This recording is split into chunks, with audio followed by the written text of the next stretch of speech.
Bonjour à tous, comment allez-vous? Chez nous, tout va magnifiquement bien. On a une belle journée, bien ensoleillée, c'est super chouette. Aujourd'hui, on vous propose un bouillon de légumes maison, un bouillon en poudre.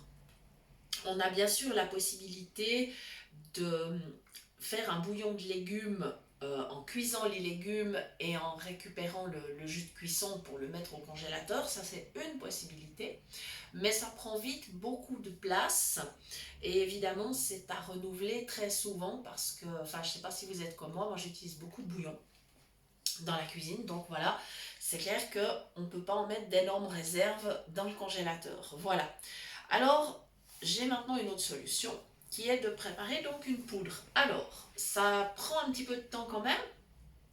Il y a 2 jours, j'ai lavé quelques branches de céleri avec les feuilles, du poireau, j'ai coupé en petits morceaux, j'ai d'abord mis à égoutter dans une passoire toute une nuit. Le lendemain matin, mes petits légumes avaient déjà bien séché, donc ça c'était bien, ça m'a fait gagner quand même du temps. J'ai préparé aussi des carottes, j'ai coupé des rondelles très fines, voilà. Et ensuite, j'ai installé tout ça sur du papier sulfurisé et on a allumé le four à 100 degrés. Alors, je vous dirais que le temps de séchage, il va dépendre de beaucoup de choses.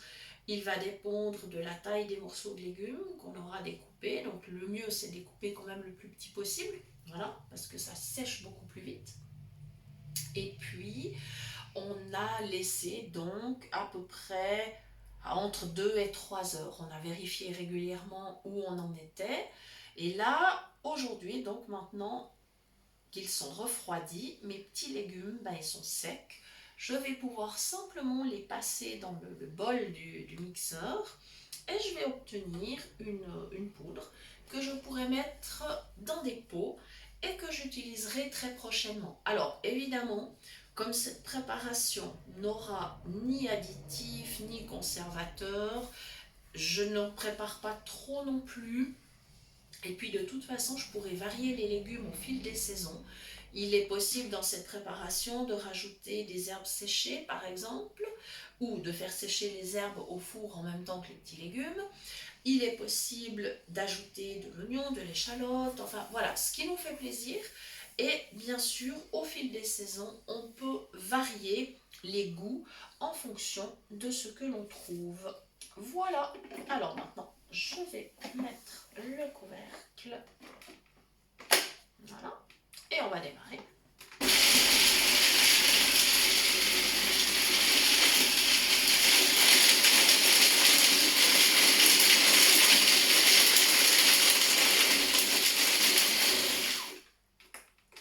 Alors, ah oui.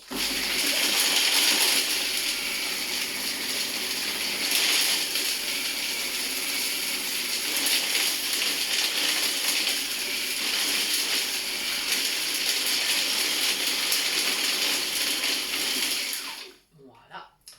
Et maintenant, je vais voir un petit peu où j'en suis.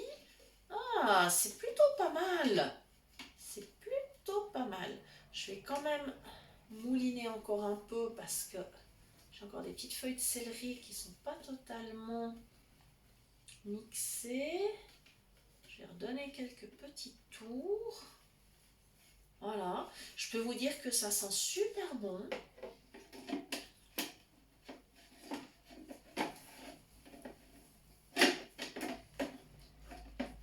Voilà, faut que je remette mon couvercle convenablement. Voilà. C'est reparti.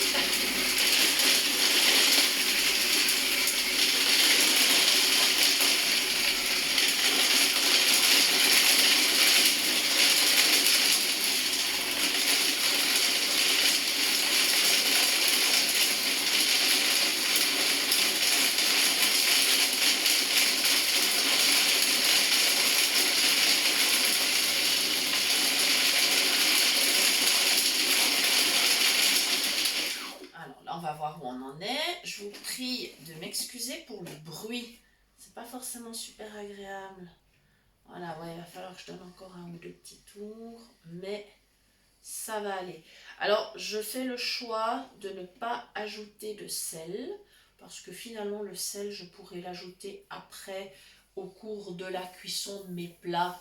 Et c'est donc pas du tout nécessaire d'en mettre dans mon mélange de légumes.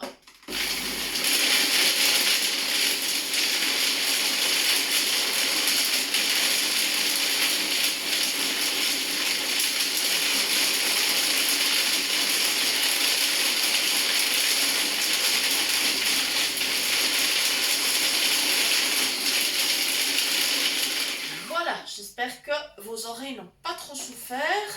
Voilà, je pense que cette fois... Ouais, cette fois c'est ok. Alors de toute façon, ce que j'ai fait, c'est que j'ai plongé mes doigts dans le bol du mixeur pour voir où j'en étais. C'est le meilleur moyen de vérifier. Maintenant, je sors mon bol.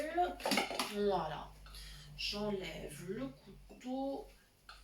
Je vais mettre tout ça dans un saladier, ce qui me permettra après beaucoup plus facilement d'aller avec la cuillère à soupe chercher cette poudre que j'ai obtenue pour au final la mettre dans des bocaux. Alors maintenant, je vais aller mettre le mixeur dans l'évier.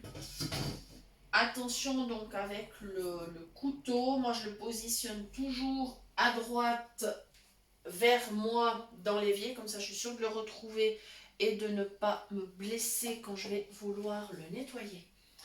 Voilà, et maintenant le reste du bol, voilà, c'est super. Je vais aller chercher une cuillère à soupe. Voilà. Et j'ai lavé des bocaux, j'en ai lavé 2, je ne sais pas si j'arriverai à tout remplir, on va voir tout ça. Voilà, alors déjà, voilà, j'en dévisse un, je vais voir, ah ouais, ça va être pas mal. Alors, bon, très franchement, moi ce bouillon, je vais le conserver au frigo pour qu'il ne s'abîme pas. Voilà, j'ai commencé à remplir, donc je positionne mon petit bocal au-dessus du saladier et avec ma cuillère à soupe, eh bien je remplis. Voilà, voilà, voilà. Et donc ce bouillon, je vais pouvoir l'utiliser pour diverses préparations, par exemple pour la cuisson des légumes, pour rajouter dans des jus de viande ou dans les soupes, bien évidemment. Voilà, il est bientôt plein celui-là. Voilà, c'est ultra facile à faire. La seule chose, c'est que ça prend un petit peu de temps, mais franchement, c'est super facile. Voilà, celui-là, il est bien plein. Voilà, c'est impeccable. Voilà. Et puis, il me reste qu'à refermer le bocal et je vais renouveler l'opération avec le prochain. Voilà. Et bien, j'espère que ça va vous donner des idées. Comme ça, vous mettez en fait les goûts qui vous font plaisir dans votre bouillon maison. Voilà, et vous aurez ni conservateur ni additif. Voilà, c'est un avantage. Voilà, j'espère que vous aurez eu du plaisir à suivre cette recette. Je vous rappelle que vous pouvez toujours nous écrire à l'adresse suivante, cuisinepratique@mail.ch. Et je vous souhaite une belle journée. Je vous dis à très bientôt pour de nouvelles idées cuisine. Merci.